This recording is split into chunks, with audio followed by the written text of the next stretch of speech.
बहुत कोशिश की मोहम्मद इस्लाम की दावत देना बंद कर दें, लेकिन उन्हें जरा भी कामयाबी न हुई। इस्लाम का चिराग गिल करने की मुसलसल कोशिश और फिर मुसलसल नाकामी दुश्मनों के लिए यह एक अलमनाक सानहा था। अक्ल हैरान थी कि क्या करें और आपके मुकाबले में कौन सी चाल चलें। लेकिन अफसोस, अबू तालिब जाच के थे। हाँ, वही अबू तालिब जो आपके सहारा और मददगार थे।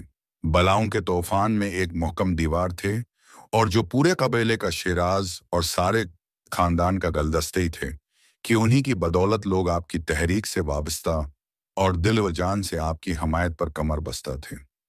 अब मैदान खाली था, रास्ता हमवार था।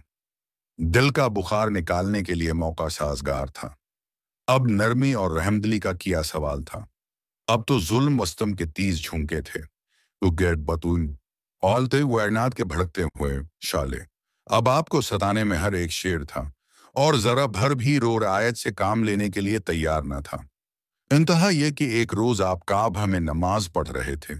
एक बदबख्त को शरारत हुई, सूझी, और उसने आप पर बकरी की उजरी लाकर डाल दी। रहमत आलम की तरफ से इस बदतमीजी का क्या जवाब था? क्या उस जालिम को बुरा भला कहा? क्या उसको कोई बददादी नहीं सिर्फ इतना फरमाया, आल मनाफ पड़ोसी के साथ कैसा सलूक है ये? एक दफा आप कहीं जा रहे थे, किसी बदबख्त ने सर मुबारक पर खाक डाल दी, आप उसी हाल में घर आए।